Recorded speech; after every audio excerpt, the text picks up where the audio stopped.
everybody. Hi, guys. Well, from ever chillier Salt Lake City, Utah, It's Thank God I'm Atheist. the Pardkarst. I'm Frank Feldman. And I'm Dan Beecher. And coming up today, we have a holiday season preview show. Oh, yeah. All the best of holidays. They're coming up in the next couple holiday season. So whoop-de-doo and fuck your thing. And, I don't know. months. Yeah. I threw a fuck in because I thought it would be Edgy. I'm so edgy. No, there's a lot of, this is, of course, it is called the holiday season. Yeah. And it is starting now. I've been to, the home stores. Yeah. And they have all the stuff out. Oh, my God. It's all right, yeah. And not just the Halloween stuff. The Christmas stuff is already out. It's all going up. All right. We've got inflatables that are going to be happening. We've got it's both the best and worst time of the year. And we are going to we're going to do a preview. We're going to make predictions. We're going to talk about how to holiday. It's going to be fun. Who's going to hate which holiday? That's right. It's all about hating. The holidays are about hate. But if you're all about love, I'm just going to remind you that we are doing our our drive to try and get ourselves entirely listener funded. Get off the show for a second. Go to thankgodimatheist.com/support or click on the support thing. Go to the Patreon. Become a subscriber. We'll thank you. That's true. And then we'll hit our goals. And then we hit our goals, and then the show's ad-free for everyone. Ta-da! It's like a trick. All right. Dan. What? Okay. I just got to say. Yeah. God bless Beto O'Rourke. Oh, Beto? Beto O'Rourke. Okay. Okay. He's not my favorite presidential candidate. No. But I love that he has turned himself into that his brand is now loose cannon. Right? Because what's coming out of his mouth is all laudable for the most part. Okay. I mean, he sort of, I think the thing that sort of, when I first noticed. Uh-oh, Pinko lefty Frank's coming out. Here we go. When I first noticed Beto O'Rourke being a little unhinged was his reaction to the El Paso shooting. Okay. Right. It's his hometown. Right. He was emotional, and he let the F-bomb drop in front of the media, in front of all the cameras. Yeah. And it was actually, if you go back and watch it, it's actually a really powerful moment. It's an adult speaking like an adult. Right. And he's actually like having a real reaction. And I think it's really good. In subsequent sort of moments, he is sort of very calculatedly slipped in, fuck this or fuck that. It's sort of also his brand. Beto, fuck that, O'Rourke. Yeah. But this last week, he was asked during a CNN, one of those CNN town hall things. Sure. They did an equality town hall. Right. And anchor Don Lemon asked O'Rourke this question. Do you think religious institutions like colleges, churches, charities should lose their tax-exempt status if they oppose same-sex marriage?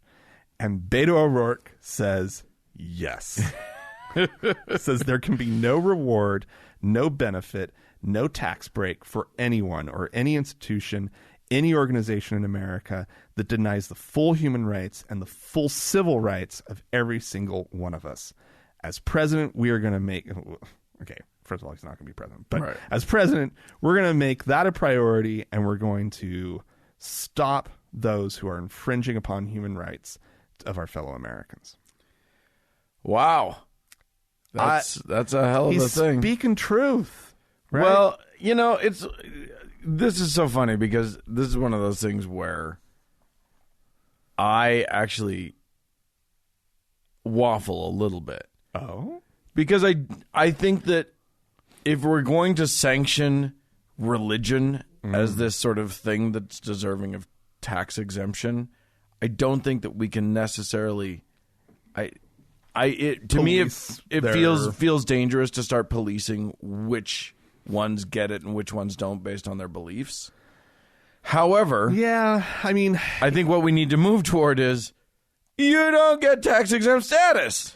Pay some taxes. right. And this is definitely bringing up the issue of churches and whether or not they should be getting it. Right. And I think it's a very interesting idea that's getting sort of floated out there that as long as you're not harmful to society, right? If most of us have decided, you can say and do whatever you want, but the majority is not going to give you a tax benefit for being a dick. Well, the other thing And is, I think that's an interesting way of changing and making people think twice about the things that they say. yeah, It's not directly punishing them. This is a conversation we've been it's been bubbling up a couple times on the show recently of how do you control where hate, how do you keep people in check on hate speech?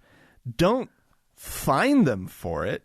Just don't give them a benefit that we give the good or at least better actors in our society. I just struggle.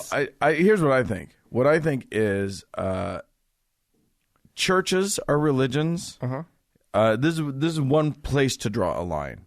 Colleges are not religions and shouldn't have at least church tax-exempt status, church style, even if it's a religious college. I think that would be a great place to say, if you're hateful, I just think there shouldn't be any tax-exempt for schools. Oh, Like, well, really? or rather, I don't know about that. or at least not under a religious flag, because then they don't have to reveal anything about how their things work. I don't know. I don't know enough about it. Yeah. I'm going to stop talking because anyway, I'm done. it's an interesting way to address this issue. Yeah. It would hurt any organization to lose this status. Oh yeah. And believe me, the hypocrisy would be far more evident and obvious and whatnot. But nonetheless, Cory Booker was also on stage when this was being asked, and he wasn't willing to say emphatically yes, they should lose their status. But he said, I believe fundamentally that discrimination is discrimination, and if you're using your position to try to discriminate others, there must be consequences to that. I think this is a good conversation, and I'm excited to see if it can get a little bit of traction and see where we can get as a society. Anyway, that's where I mean, I anticipate hearing more conversations like that as we advance. Just because, we've got more and more nuns in society, meaning more and more non-religious people in society, and more and more people are supportive of LGBTQ plus issues. Right. It's a no-brainer eventually. Right. If you're hateful against people, I mean, we're in a lovely hateful swing right now. Like the pendulum has swung toward hate in our country right now. As it swings back, it'll be interesting to see what happens. Yeah. Well, I think the hate is it's terrifying a lot of people. Yeah. And this pendulum, I think, needed to swing. As long as we can get it to swing back the other direction. Yeah, I'm just worried about, I don't think that it's apexed yet, and I'm worried about how far back it's going to swing. Sure, that's a concern. We'll see. I don't think we're going to be Nazi Germany. No, I don't think we're going to be Nazi Germany. I don't think that's coming. I don't think so. Fingers crossed. Everybody, can we all make that deal that's not what we're doing? Okay, thanks. Bye. Okay, I'm going to move on to the Catholic Church and a synod that has been called by the Vatican about the Amazon, the region, not the river, and not the company, the online. Not Amazon. The actual region known as the Amazon, where it's comprised of several South American countries, and South America is very heavily Catholic. Yeah. But Catholicism has not been able to reach the indigenous peoples as much as they'd like to, especially in the Amazon region. Oh, that's I feel bad for them. Right. And so the Vatican has called this synod to talk about a few things. Some of the things on the agenda are preserving the rainforest and ministering to the native peoples. But one of the ways that one of the issues and agenda or issues on the agenda, is that the native peoples do not understand the celibacy thing, and they don't respond to it, and they apparently are turning away from Catholic priests because they don't get, because where the fuck's your wife? Oh, wow. Apparently. And so they're going to team up nun and priest. No, well, they're talking about Eucharists done by married, ordained people. I don't know how that ends up working. Whew. Well, this would be in the grand tradition of Catholicism and basically just Christianity, right, as it moved through Europe, which was the adoption of local customs and belief systems and whatnot, and just bringing it all in to Catholicism, right? Right. Adopting the local deities as saints. Right. That whole thing, right? So, and here's the thing. This is Bizarro land. Do they? Wow. Emeritus Bishop Erwin. So it would be Kreutler, who's originally from Austria but is now in Brazil. Estimates that 2/3 of the bishops of the Amazon are in favor of what they call viri probati, which would be married clergy. Wow. But it would be only for this one region of Catholicism? I doubt it. I mean, that's the kind of shit that spreads quick. Yeah. Once you let that in, once you say that's okay. Now, the Vatican's saying, no, this is not going to happen and blah, blah, blah. Oh, but okay. But the Vatican always says shit like that. Who knows? I'm guessing not, but it's fascinating that that's what they're talking about. Also talking about there are many bishops who are in favor of female deacons. Now, I'm not as familiar with what a deacon does in the Catholic Church, but it seems like that'd be pretty revolutionary. Yeah, I don't know exactly. Deaconesses. What they do on a day-to-day, week by week. Lady deacons running around, deaconing all over the place. Don't they just kind of sort of help run the parish? Yeah, probably. I don't know. Well, anyway. So there you go. Rumblings and mumblings among the Catholics. Well, here's another thing that has some Catholics grumbling. Down in Australia, specifically Victoria. Yeah. Where they've passed a law mandating it's a mandatory reporting law for like the clergy, right? And in general, like if you find out about abuse, you have to report it, right? Like child abuse and whatnot, right? It's like sexual and whatever, yeah. So this has been passed, from my understanding, and a Melbourne city councillor has proposed a motion that the city council, write to all of the Catholic churches in the city, okay, asking if they will abide by this new mandatory reporting law. Interesting. Okay? And they want, so they're going to ask, and the churches that say no, they are not going to abide by it. He is proposing, this council member, that the council should consider putting up signs in front of the churches warning that the safety of children cannot be guaranteed. Yes. I thought you were going to say, like, because I thought what might be coming is like that they arrest somebody or whatever. And if that were the case, then that would be, I didn't see that being a real thing. Like that wouldn't be. But so what this is stemming warning from, signs is gorgeous. where this is coming from is the Melbourne Archbishop Peter Cavansoli has said he would sooner go to jail than comply with laws introduced by the state government last month, aimed at forcing religious figures to reveal admissions of child sexual abuse made during confession. Yeah. Um, Well, I mean, on one hand, you got the fact that people will just stop confessing to it. okay. But on the other hand, if you know about a child molester, I don't care who you are, you got to tell somebody. Absolutely. You have to. Yeah. This You got to protect children. the It's sense more that, like, important.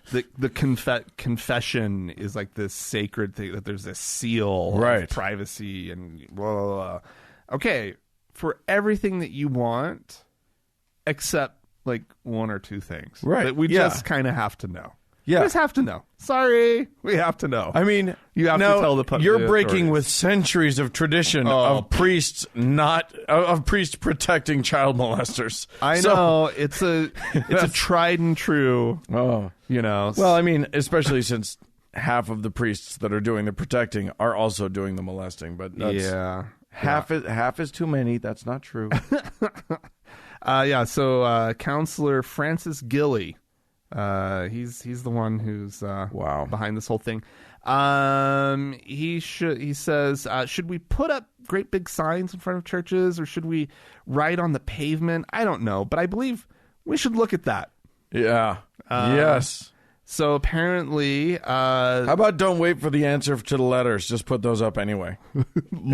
Lord Mayor Sally Capp Uh-huh. said she supported the motion, Oh. which she said Okay. reflected the expectations of the community regarding mandatory reporting.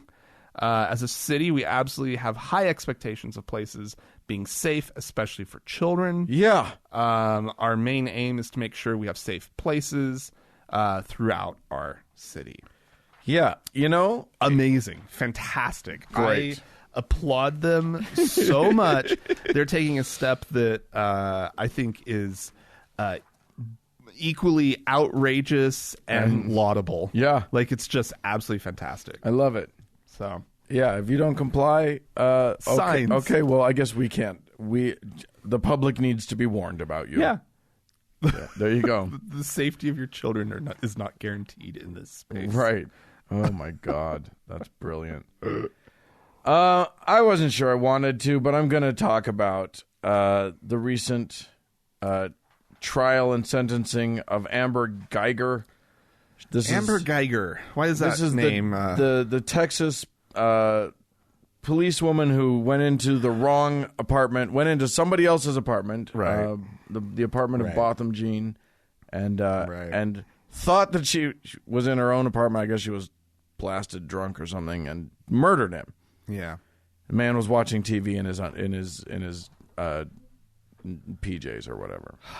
Right. So she goes through the trial, blah blah blah. She's sentenced. She's convicted and sentenced to 10 years in jail, in prison.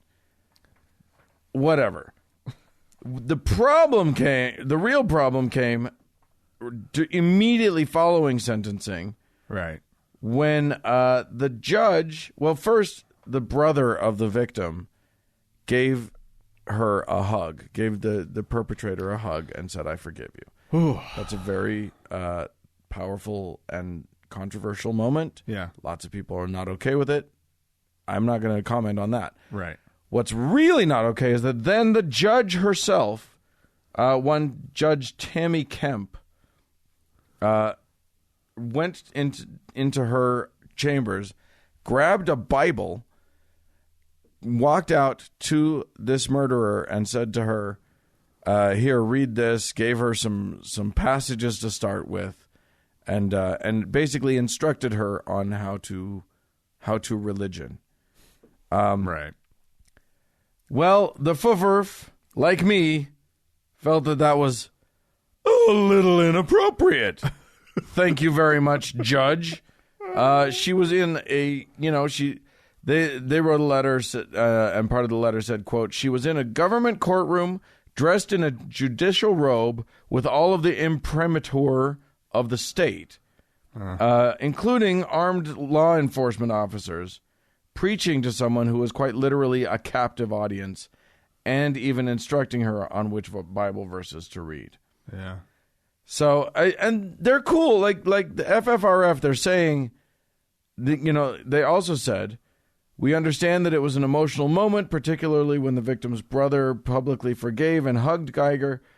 It is perfectly acceptable for private citizens to express their religious belief in court. But the rules are different for those acting in a governmental role." Absolutely. And forgiveness does not belong to religion as a concept.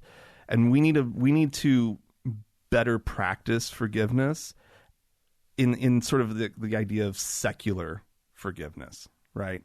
People looking deep within themselves and not approaching it from a strictly, Jesus said sort of perspective about forgiving. Right. That this is an important human act that can heal people and communities. And while I don't know all the ins and outs of his act of forgiveness, right. I won't judge anybody's forgiveness, though. Well, because it is such an important thing, and I don't judge people who don't forgive either. You know what I mean? It is a personal choice, and it, sure. it may or may not be a choice. I don't know, but some people may be more capable of it, and some people are not. And but it is but that person's forgiveness or non-forgiveness belongs to them and them alone. Absolutely, yeah. But yeah, it's certainly not up to a judge. I'm an advocate of forgiveness, though. I am too. I'm very much an advocate of forgiveness. I mean, but for the person, like, it's not for the forgivee. I think it's a healthy thing for the forgiver. Exactly. And I think that's if you can get yourself to that point, right. I think that's great. And if you're not at that point, you make a good point, right? Yeah. It's fine. Yeah. Right. But anyway. But the main thing here is that the fucking judge, acting as a justice of our American justice system, needs to fucking stay in her lane. Why not just let this moment transpire? Yeah. Why did she have to add to it? What's her business in any of that? She doesn't know that woman. She sullied the whole thing. If you ask me. Yeah, well, she definitely did. She 100% did. Yeah. And then, of course, like, do we trust that she gave the right sentence? If she's thinking that this woman deserves a Bible and should pray and stuff, like, what redemption. Yeah. I think it's kind of gross. Yeah. We should at some point have forgiveness as a topic on this show. It would be worthy of our time, I think. Yeah. Anyway, moving on. Yeah. Here's a story. Good, Dan. Yeah. It's a story. It's a very it's one of those stories that, God damn it, stupid Iran. Okay. And their war on women. They don't like the ladies so much. They don't. It's they love misogyny. Oh yeah. Holy crap. Well, misogyny can be fun. I've dabbled a little bit. I don't do it anymore. I try not to, but it can be fun. It can be a good time. Well, the latest from the misogyny beat in Iran, a young Iranian street dancer by the name of Sarah Afsharian, has been arrested for uploading a video of herself dancing on Instagram. I watched the video. She's outside. She has the camera. It's sort of on the ground, right, pointed up at her, and she steps back. She's got some nice flowy clothes on, and then she basically starts dancing like she's on like an iPod commercial. Is she? Right? Remember the silhouette sure. iPod commercials? Sure. Sort of kicking and moving and kind of just, but nothing too salacious. nothing salacious. Like, that's why I watched it. I was like, well, what kind of dancing was it? Like, not And that was it would justify was she it. fully covered? Flowy, fully covered. Okay. She moves her hijab back Okay. when she starts. So a little bit of hair shows. There's hair is out, and she's moving and enjoying herself. Oh my God. Moving a human body around to the beat of music in a public space, and she has been Blasphemy! she's been arrested. How dare she? The article also had a few other videos of young women who have been arrested for dancing as well. And again, I watched that. I watched them to see, because it shouldn't matter if they're moving their hips too much, right? Right. Or moving their hips too much. Right. At all. Moving around, Right. shaking their booty. Gyrating. These other two women, though, they do, right? One has a bare, she's at home, she's in a bedroom. Okay. She has a bare midriff Okay. and some nice tight jeans. Uh-oh. And she's curvy and she's cute and she's moving around and she's having a good old time, right? Oh, no. Unacceptable. Unacceptable, right? Yeah. I mean, and the thing is, it's also incredibly tame, right? While she's By our standards, right, like she's not. This is not crazy hypersexualized dancing. Right. It's a woman moving her body to music. Pretty sure and it is so fucking offensive to these. I'm fools. pretty sure you just described Iranian Pornhub. Fully clothed women gyrating a little more than they're used to. Oh, yeah. Just as recently as July, one of these young women made a hojabri. She had more than 600,000 followers on Instagram. She was arrested for uploading a video of herself dancing. This of course goes back to, I think we actually might have talked about the that song Happy. Mm-hmm. And didn't we talk about the women who were all arrested for dancing I don't know. I don't listen to this show. I don't know what we talk about. Anyway, we may or may not have actually mentioned that incident, but this is a recurring theme, and these activists, this is a part of what they're doing. They're hitting social media and they're putting examples of themselves breaking these rules. They know what the consequences are likely to be. Yeah. And they're doing it anyway. And the Iranian government disappears them. A lot of these women are never heard from again. Wow. And it is, I mean, at what point do enough people know somebody who was arrested for something so trite and taken away to not be seen again? Yeah. It's what a horror. And so, I mean, it takes such bravery to stand up to this regime. Part of me is just like, it seems foolish, but what do you do? What do you do? You have to. There has to be a breaking point, and and they're just standing up for basic human. I'll tell you dignity. I'll tell you what must be happening, because you would think that these girls would be smart enough to know you don't do that because you might go to jail or whatever. But maybe I think maybe what's happening is that the tide of social media is just going to overtake the world. Mm-hmm. Enough play, you know what I mean? Like, these girls have seen other women from other parts of the world doing much, much worse stuff, and they think, well, nobody's going to care if I do just this little thing. I like my dancing. Yeah. And so, like, I think that trend's just going to continue. People are going to see how the rest of the world is in a very immediate, very in-your-face way. Yeah. And they're just going to start demanding the same kinds of things for themselves. Well, I hope so. I hope so. Meanwhile, we will lose a few people in the process. Some Yeah. people are going to disappear. Yeah. Oh, that's not good. Well, I'm going to close this out on the shoes. The shoes. Oh, man. What shoes?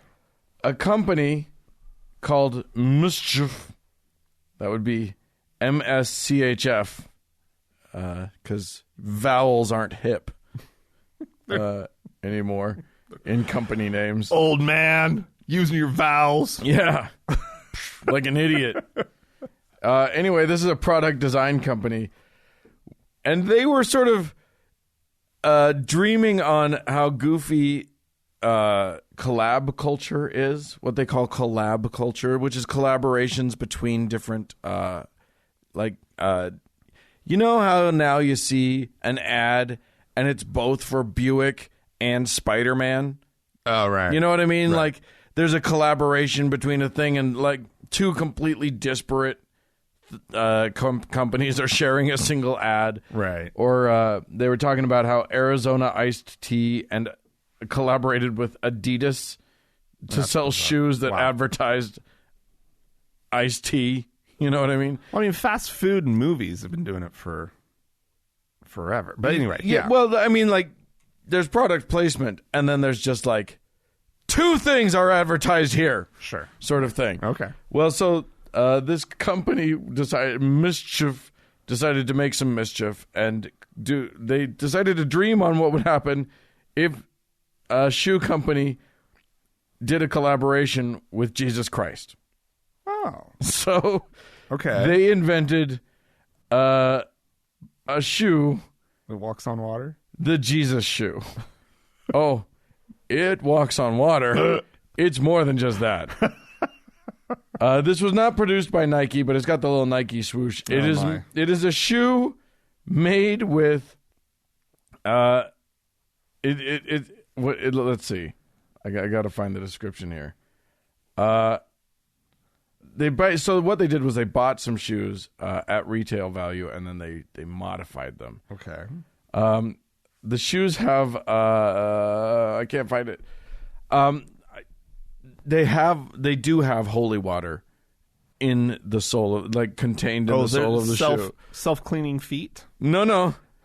Oh, that's clever, but no, just like in the cushion of the sole, it contains holy water. There is like with like the Nike Air or the gel shoes, whatever. Yeah. They just have holy water. It's in it. holy water in Clever. there. Okay. They've got a crucifix hanging from the laces. Nice. And the shoe itself is made from frankincense wool, which I don't know what that is, but apparently it's a thing. Okay. The whole thing seems utterly cynical, especially considering that the spokesperson that they've put out is a Jewish guy he said, as a Jew myself, the only thing I knew about Christ was that he walked on water. So they have I think there's a scripture imprinted in it that's about Jesus walking on water. Right. Yeah. Daniel Greenberg is the name of the guy. The shoe sells for $3,000.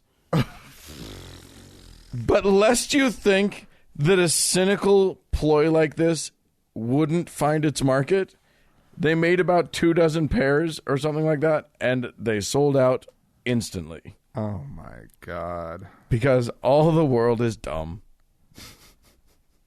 Oh, So, shoes. there you go. The Jesus shoes, they may do another run of it. They got it's the Air Max 97. Filled with water. Filled with, yeah, now it's the Water Max 97. Oh, my God.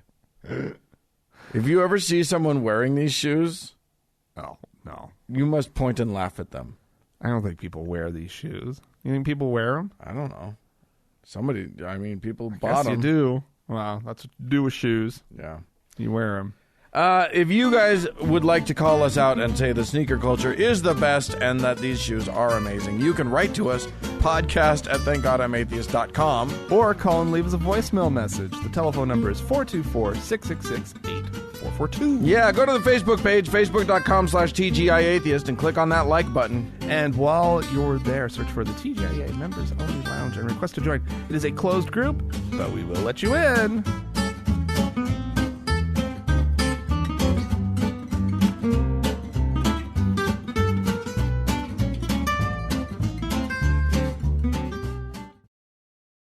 Down. Oh, yes, sir. It's time for a little break. You know what?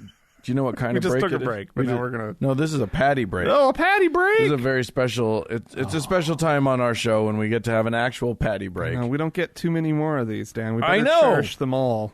Every time I see the man, I'm like, that is still alive? That human? Look at him. He looks like he's 130. The hate keeps him going, though. Oh man, he thrives, and he's still pretty sharp. He doesn't seem to be slowing down that much. He's slowing down, Yeah. but not that much. Yeah. I believe he is 111 years old. You know, I would if you told me that just in conversation with a straight face, I'd believe you. He's just so fucking old. Okay, here's what Pat had to say this time. There's someone with a very, very big concern. Uh-oh. Time now for questions and answers, we hope. It is. All right, this let's is go. George, who says, Dear Pat, my family and I moved into a new neighborhood this past spring, and I've been made aware of a fall tradition in this area, participates in surrounding Halloween. It's called booing. I've been told it's a take on the game Secret Santa, where a picture of a ghost is left on someone's door along with a small gift. The household that is booed is then supposed to boo another home the next night, and so on and so forth. I feel very uncomfortable with this practice. How should I keep this tradition off my doorstep without alienating my neighbors? I don't know how you're going to do it. One suggestion would be to decide that's the trip you're going to take to Florida and get out of town. You know, really. Well, yeah, if you can. I mean, I don't quite know what they're doing, what it's all about, but you don't want to be the freak in the neighborhood. You don't want to do that, and perhaps it's harmless. I don't know whether it is or not, and hopefully it is, but you don't have to participate in the occult in order to be accepted. You remember the story of Sodom and Gomorrah and Abraham's nephew Lot, and the people said, you know, they tried to rape angels down there. I mean, it was awful. And Lot, you know, he said he vexed his soul night and day, but he chose to live in that community. So I've never heard of this practice, but you've got a problem, and I don't know exactly what the answer is, but you don't want to participate in it, I don't think, all right? You don't want to be the freak in the neighborhood, but you don't want to participate. Well, what you don't want... How the fuck did he draw a line between people leaving presents for their neighbors and raping angels? You heard it. He did it. He's a master. That is an intense line to draw. Like, when your mind is... First of all, you can kind of hear him going, wait, is there anything wrong with this? Yeah. Because no, I mean, he flat out, like, he's just like, oh, I don't know, but be careful. Maybe it's fine. Yeah, I think it might be. But you don't want to participate in the occult. Right. You don't want to participate in the occult. Because that's what all your neighbors are doing. Oh, my God. They're participating in the occult. And you can hear him, like this is a man who knows there's nothing wrong with Halloween. Right. Who knows also that a lot of his listeners, a lot of his viewers, think there's something wrong with Halloween. Come on, man. Just say it. Just be like, I know a lot of you have concerns about it because it's like celebrating this other stuff, but you can do Halloween just fine. He's walking the line, man. Right? With that, like, maybe don't let your kid be a ghoul if that bugs you. Right? But you can be Spider-Man. Right, yeah, exactly. Right? And have a grand old time. Oh, except that you know that a lot of these evangelicals are against Spider-Man too. Like they have some objection to Spider. Well, it's magic. How did he turn into a spider? Right? Yeah, exactly. Magic. That's a cult. Occult. Oh man, occult. Don't participate in the occult. Yeah. Well, I mean, you know, Batman's okay. Yeah. There's no occultism. He's not really a bat. He's not he hasn't magic. merged with a bat. He hasn't. Yeah, exactly. I think Spider-Man had sex with a spider. That's what I think. I know I run to this example a lot, but there really was some kids on the block when I was growing up who couldn't watch the Smurfs. Oh my God, yeah. And it's amazing. His whole thing, don't be the freaks in the neighborhood. Yeah, don't be the freaks in the neighborhood. Really? We look down on that family so hard. The Mormons looked down on that family. Yeah, exactly. Yeah, exactly. So hard. Boy, that is some. Well, you know, when you are the Mormon freak in a in Utah, the Mormons are sort of the apex The people. apex predator. Yeah. But anywhere else in the world, no, a Mormon doesn't get somebody to look down on. But they will. Oh, sure they will. Oh my Mormons looking across the street at the Jehovah's Witnesses like freaks. That's what we did. Like, because it wasn't directly, it was across the street and 2 doors down. And their house was always dark on Halloween. Check out freakazoids over there. Yeah. Losers. We're Mormons. All right. I'm going to. We had some people call into us and write into us. Indeed. Amber wrote in.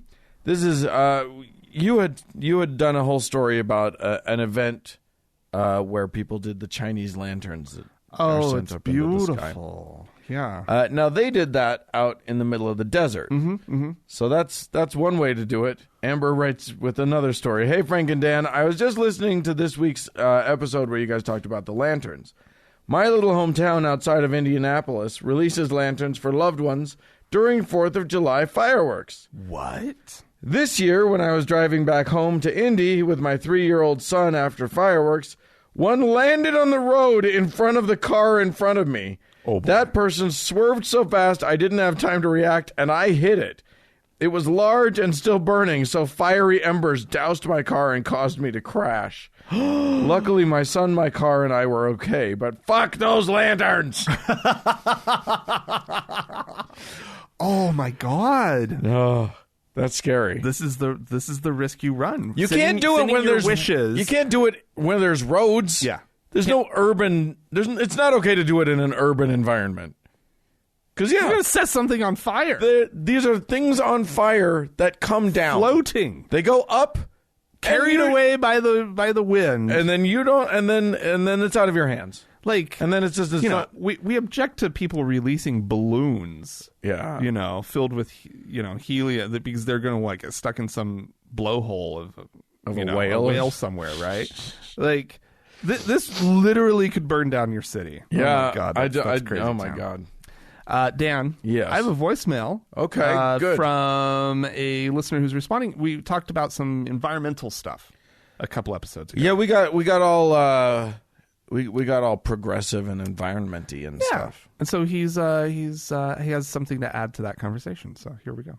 Hey guys, this is Matt from North Carolina. I've been listening to the show, hearing your discussion on how to improve the environment and to do the things you can do to make things better. I personally bought a hybrid car after driving old, crappy cars for my entire life, and I've more than doubled my MPG, so that's great. Was also lucky enough to be able to pay it off quickly, so the things you can do will make a difference. I call myself vegan-ish. I'm about 95% vegan. Maybe one meal every week or two I'll have some meat in it. I started off just by doing one meal a week, or one day a week even, where you don't eat any meat. And those kinds of things will add up, and it gets easier and easier. I have a dietary restriction where I can't eat dairy, which makes it way harder for me than trying not to eat meat.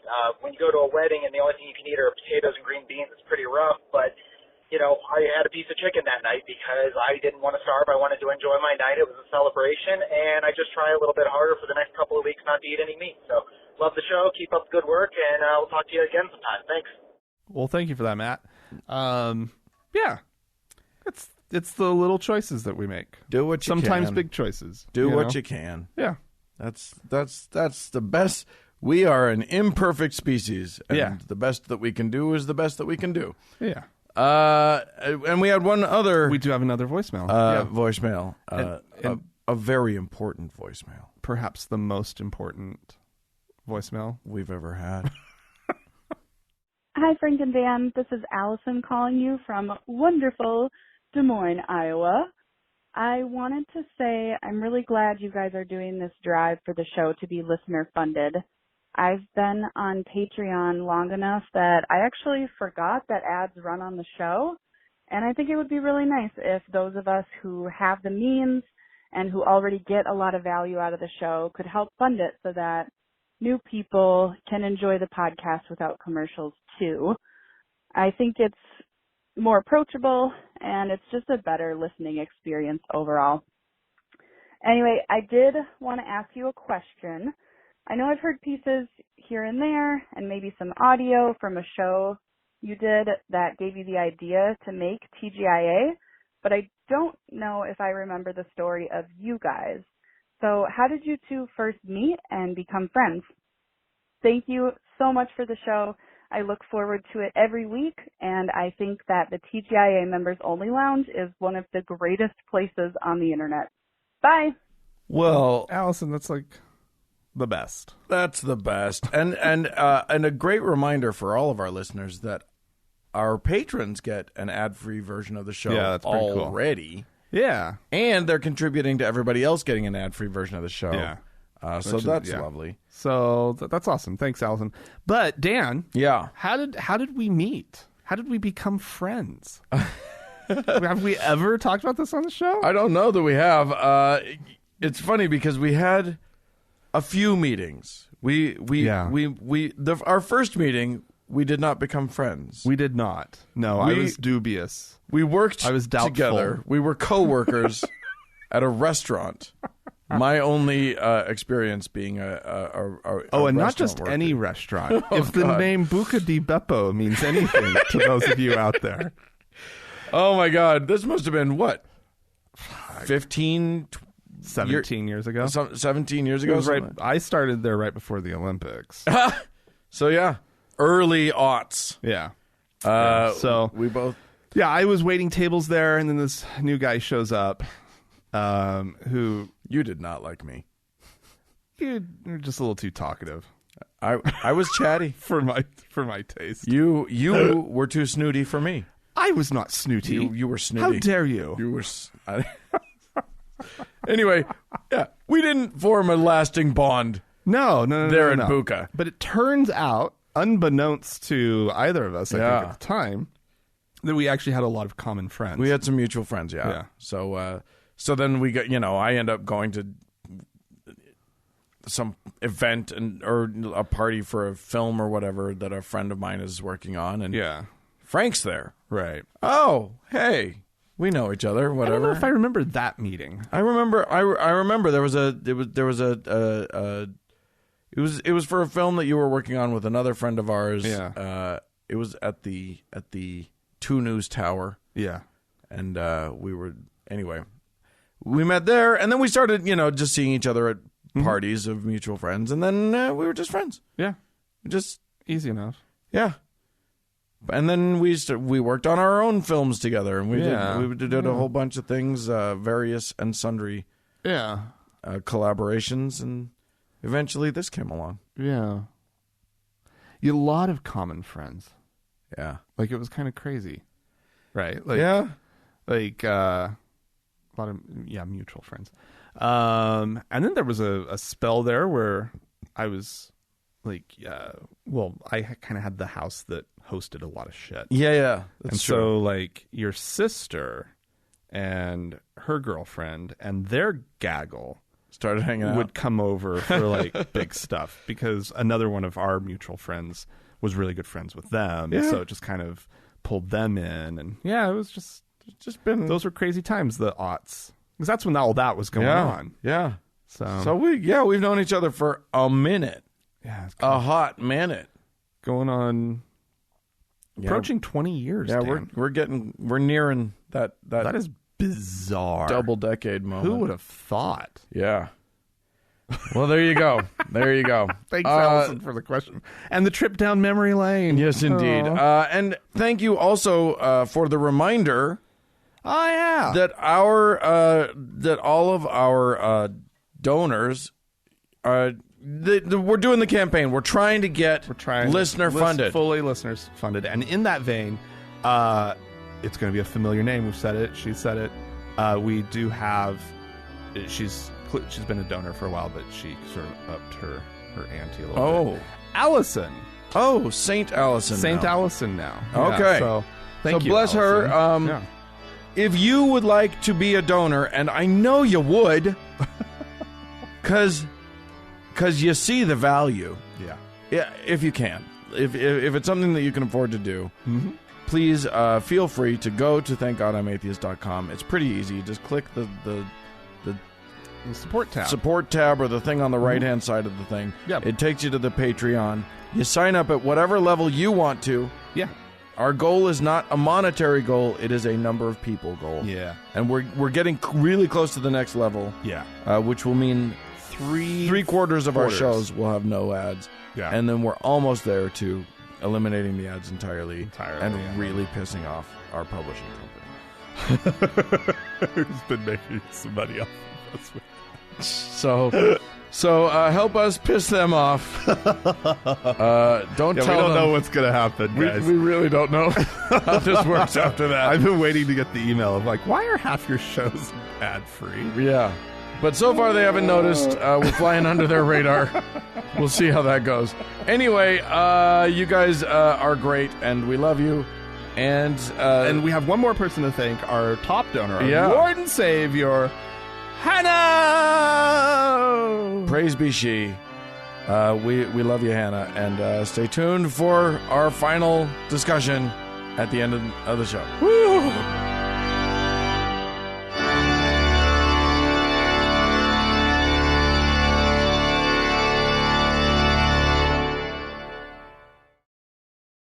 Dan, Yeah. I got a question for you. Yeah?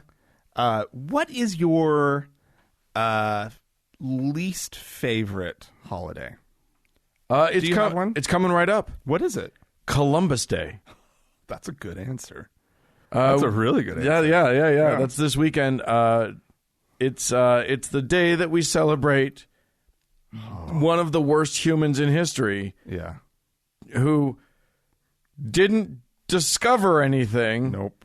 He just caused a mass genocide. It's the day that we celebrate a man who like everyone already knew how big around the earth was. Yeah. That it was around, and blah, blah, blah. He decided he knew better than everybody else because he used the wrong kind of measurement. He was using Arabic measurements with European numbers. And he thought that the earth was actually much smaller around than it was. I didn't know that.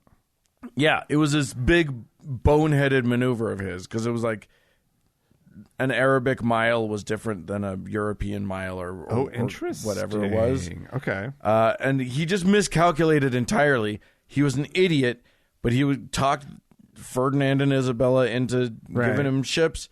Came over to here, thought he was in India. He wasn't. Thought he'd find a bunch of spices. He didn't. Enslaved a bunch of people instantly. Wrote instantly about how easy they'd be to murder if they needed to. if he wanted to. Like his own diary is talking about like these people will be conquerable, no problemo. And then went through and just genocided for years to come. Oh God, the worst. So yeah, that's Columbus. coming right up. Pretty proud of that one. Yeah. A lot of places are changing. A lot of like cities and municipalities are changing to Indigenous Peoples Day. That's a much better thing. I think that's a good move. I applaud that move. Yeah. Hopefully, you can. What's the expression about making a purse out of a sow's ear? I don't know. That. Is that what it is? Maybe. Nonetheless, but there are other sort of more celebrated holidays that are coming up. My favorite that children get excited for. The one that I actually like. I'm a Halloween guy. There are a lot of Christmas people. I'm a Halloween guy. Really? I think it's a lot more fun. Really? A lot more fun. There's like things to do. You get dress up. You get a little spooky. It's fun to celebrate spookiness, I think. Yeah, I think it's fun to explore the dark side. And Christmas is mostly just eating and having to deal with family. But Christmas is cozy. I like cozy, Dan. I really do. That's what Thanksgiving is. I don't know. And Thanksgiving, we get 2 back-to-back holidays Of cozy. of cozy sweater holidays. I don't Right. participate in cozy. Cozy does nothing for me. Spooky is fun. Cozy does nothing for you? Yeah, I don't care about that. Like, legitimately. You don't like feeling cozy? no. Dan! Cozy is just, I'm too cold. I have to put on more stuff. But then you're cozy. Yeah, I don't And it's also not that. It's also turn up the heater. Yeah. Oh, sure. Turn up the heat. Look, Right. it's fine. I try There's and stuff get through it. baking in the oven. There's candles lit. There's small little lights. Yeah. You know? Yeah, I don't connect the- to that. What? It's fine. This is... I like the smell of pine in Oh! people's houses. What is wrong with you? Look, people like different things. Here's what we can predict. Here's what's just like the befuddlement of one Mr. Pat Robertson that we played earlier. Right. We can predict that Christians are going to have freakouts over the next 3 months, the next 2 months. It's going to be... Halloween is satanic. Halloween, they just are entirely befuddled. They can't figure themselves out. Right. Is it fun? Is it spooky? Right. Is it satanic? Right. Is it safe to let your kids go to everybody? By the way, anyone who does a trunk or treat, Fuck you. you're ruining the world. Fuck you. You're ruining the fucking world. Make your kids go door to door like a goddamn person. Yeah. Make it a neighborhood thing. Yeah. That's what it's supposed to be. Nobody's going to try. Nobody has ever put poison or razor blades or any bad things into people's candy. Oh, no, but maybe this will be the year, Dan. Maybe this is the year. Yeah. No, yeah, I agree with you. And you have a neighborhood around you somewhere that really gets into it. Yeah. And just go take your kids to that one. It's fun. Yeah, if your neighborhood sucks, Yeah. go somewhere There else. are other neighborhoods in your city, guaranteed, that are just like, yeah, we love Halloween. You live in one of the epic Halloween neighborhoods. Yeah, this neighborhood's pretty badass. Like, the kids are just out yeah. in huge numbers, and people know it, and so they drive over and let their kids It's so cute. trick or treat in It's this so neighborhood. cute. It's They don't amazing. come to our house because it's not a house, Right. And I think they get confused, Right. by what in a neighborhood full of houses where there are almost no apartment complexes. Yeah. a townhome is just too much for them to process. And we don't put out we don't like put out pumpkins or anything. So, Yeah. but which we should anyway. Yeah, The but kids are nonetheless, then Christmas will come along, and the Christians will be outraged because of their perceived war on Christmas. Oh yes, because Starbucks won't put something on their cup, or they will find the ways. right. What are the fun ways what's going to be the new Christian outrage? I wonder this year. Ooh, damn. Let's speculate. Let's see. Who's gonna piss off the they've Christians? Bullied everybody into saying Merry Christmas again. Yeah. Well, that was Trump's big thing. Yeah. I made everybody say Merry Christmas now instead of Happy Holidays. I'm going to go around what should we do? Should we go around just saying Happy Holidays to everyone to see if anybody gets pissed at us? Except we're surrounded by Mormons. They get pissed on the inside. They don't tell you about it. They're passive aggressive. But if you live in like the Bible Belt, I love the fact that saying something nice will deeply offend them. And get a reaction. If you say Happy Holidays to them, Merry Christmas. we say Merry Christmas. I had someone when I worked in retail. I had someone say, "Well, I say Merry Christmas, so Merry Christmas to you." And I was like, "Okay, Merry Christmas." You to could have you also too." just said Merry Christmas. Yeah, you didn't have to preface it. You could have just said the thing. Right. You didn't have to tell me that you say the thing and then say it. Right. But she was making a point. Right. Yeah. Yeah, I don't know. You're a Merry Christmas sayer. I have no problem saying Merry Christmas. Yeah. Me neither. It's the holiday. It's a Let holiday. it be merry. Right? I don't care. Happy Hanukkah is a nice thing to say too. Although Hanukkah's not a big deal. It's not. I know. I mean, they're making it a big deal because there's a competition. Let's be real about this. There's not just a war on Christmas. There's a competition. Christmas obviously wins, but like Well, Kwanzaa, Yeah. uh, The Hanukkah aisle at Target is just sad. It's there. yeah. It blows my mind that Salt Lake has a Target with a Hanukkah aisle. But I don't know. It is. There's no Kwanzaa aisle. There's a Kwanzaa end cap. Maybe Target. I think Target's going to piss off the Christians this year.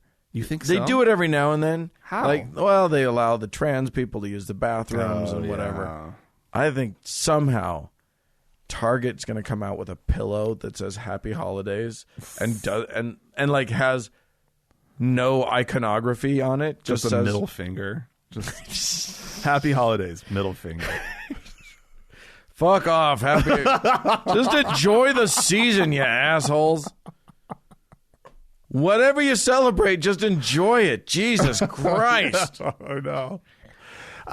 But then there's Thanksgiving, the one that belongs to all of us, Dan. It's it's everyone's holiday. All another one. Americans can enjoy it. Another one in which, like, there will, like, now we have to focus on fixing Columbus Day. Yeah. We'll have to fix Thanksgiving at some point. Because there's this whole, like, hey, indigenous people, come share our table and we'll all sup together. Yeah. We'll genocide you later.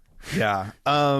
So I was recounting the story at work of the play that I wrote in the second grade. Yeah. It was a Thanksgiving Oh, play okay. that we put on in my second grade classroom. Yeah. I cast it. We had some set pieces Oh, made out of cardboard. very fancy. Right. And the plot is, I can't remember all the details of the plot, but in sheer horror, I recalled that, well, I've told the story about, like, because I didn't know how to spell things, right? sure. Especially not things like, uh-oh. Okay. Right? Like, what second grader is like, uh-oh, yes, you know? Right. UHOH. Right. Right. And so I wrote the letter A because it could sometimes make the sound sure. right? And the letter O Uh-huh. because, you know, Because, right? right. And so the narrator, who, of course, we had no rehearsals, Right. so he comes upon this line and he goes, A-O, what's in store for the pilgrims? And this is like the climatic point. Our main two characters have just been abducted, and I'm telling this story at work. And this is when I am in horror by Native Americans. Right? And I'm like, the villains in my story that I just imagined as a second grader who knew nothing of the purported Thanksgiving story. Right. All I knew is that there were pilgrims and Indians. And you assumed that the Indians, just like were the in bad guys. Cowboys and Indians, Right. they were the bad guys. Oh, yeah. Oh, damn. Yeah, that's basically how American culture has been all the way up until now. I was mortified. Yeah. I was just like, oh, I wrote a really racist play when I was in second grade. Yeah, you did. But I still love the flubbed line. A-O. A-O. What's in store for the pilgrims? Oh, they're gonna get they're gonna get scalped by them engines.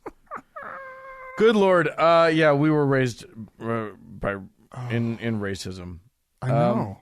So we'll have to deal at some point with the racism inherent in Thanksgiving is deeply problematic historically. Yeah, all you have to do is just ignore the stupid pilgrims. Get rid of the history part and just say it is a day for families to get together and for you to maybe think about what you're thankful for. The things that you got in your life. And it's also got that whole like God baggage, like to whom are you thankful?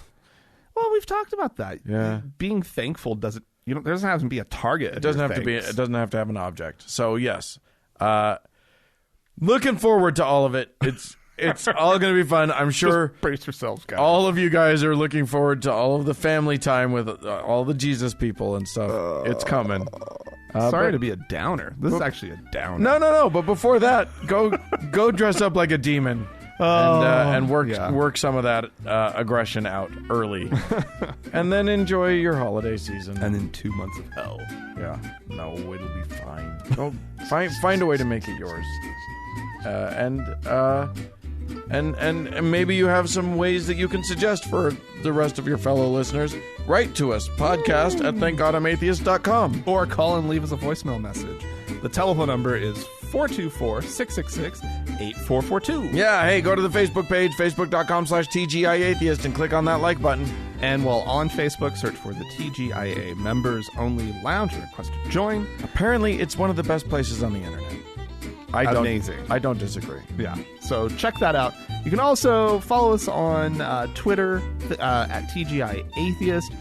You'll get alerts as to like when the episode posts and anything along those lines, as well as retweets and news and all the comments. Yep. So much. Yep. So speaking of everything, thanks so much to Mackenzie for all of her hard work on the Facebook page. Thanks to Danny and Amy for their work in the Members Only Lounge. And a big thanks goes out to the Red Rock Hot Club and Gordon Johnston for the use of their music. And thank all of you for tuning in. Bye-bye.